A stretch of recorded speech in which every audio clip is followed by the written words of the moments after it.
Баршаларыңызға сәлем, сіздермен бірге мен Диана. Менің арнама қош келдіңіздер. Менің арнама тіркеліп, лайк басып және де комментарий жазуды ұмытпаңыздар. Бүгін өте оңай, бірақ өте әдемі әрі дәмді салат жасаймыз. Менімен бірге соңына дейін болыңыздар. Ең алдымен салаттың соусын дайындаймыз. Ол үшін таза ыдысқа 1 қасық бал, 1 қасықтай зәйтүн майы және де 1 қасықтай соевый соус қосып араластырамыз. Қалауларыңыз бойынша горчица қосуға болады және де сәл ғана лимон шырынын қосамыз.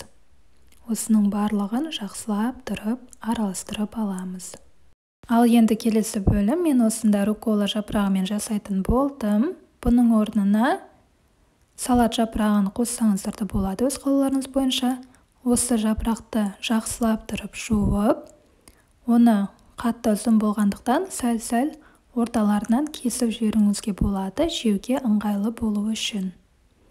Осылай қайшының көмегімен астыңғы сабақтарын кесіп аламыз және де өздерін де 2-3 бөлікке бөліп аламыз. Қайшының көмегімен жасасаңыздар ыңғайлы болады. Ал енді осы рукколаның үстіне біз жасаған соусымызды құямыз және де қасықтың көмегімен араластырып аламыз.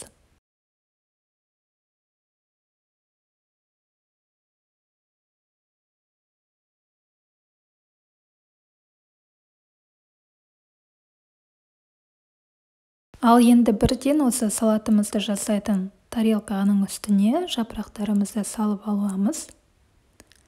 Және де ары қарай басқа заттарды да қосамыз. Барлық керекті ингредиенттер описанияда жазылған. Ал енді алдын ала пісіріліп алынған қызылшамызды тураймыз. Қызылшаны өз қалауларыңыз бойынша духовка табасында пісіруге болады. Немесе суға пісірсеңіздер де болады. Мен суға пісіргенмін алдын ала суытып. Және де осы қызылшамызды кішірек кубик етіп турап аламыз.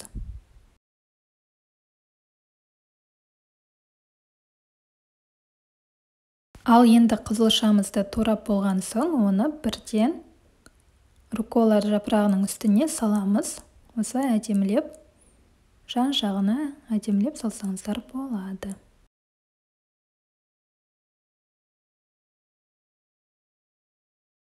Ал енді келесі бөлім, ол осындай апельсин қосамыз. Апельсиннің сыртын жақсылап тұрып ашимыз және де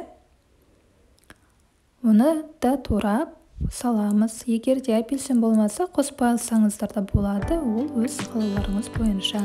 Бірақ апельсин қоссаңыздар дәмі өте әдемі болады. Апельсиннің орнына мандариннен де қоссаңыздар болады. Егер де апельсин қосатын болсаңыз, міндетті түрде сыртындағы апельсиннің өзінің сыртындағы пленкасын алып шығыңыздар, сонда дәмі ерекше болады. Осылай видеода көрсетілгендей сыртқы пленкасын алып шығасыздар.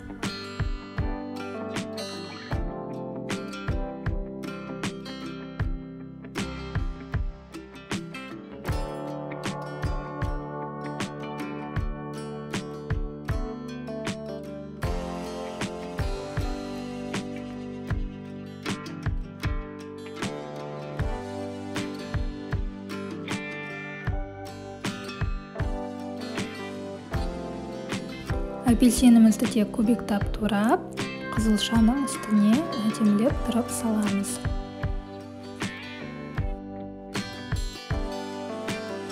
Көріп тұрғандарыңыздай, түрі өте әдемі болып келе жатыр. Сондай әртүрлі түсті әдемі түс беріп, аппетитно көрініп тұр.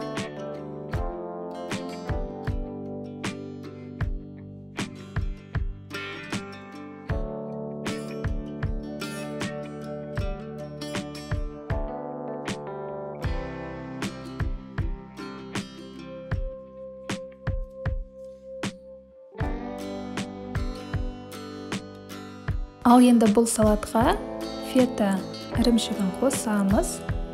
Дүкендерден сатып алсаңыздар болады. Фетаның орнына моцарелла ірімшігін де қоссаңыздар болады, өз қалауларыңыз бойынша.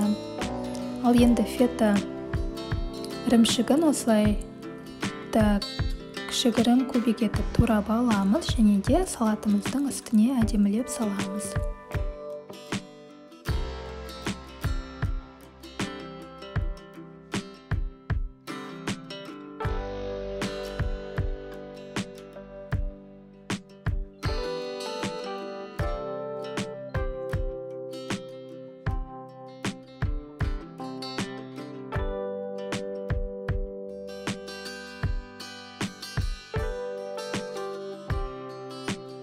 Осылай турап әдемілеп тұрып салыңыздар.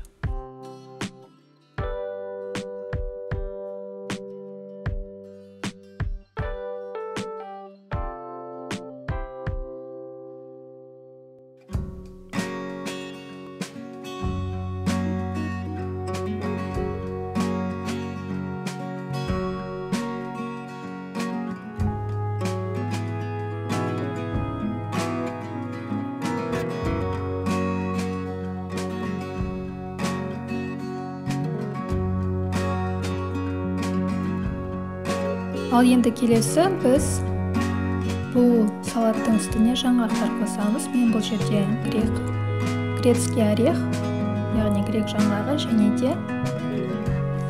және де кедр жаңғағын да қостым.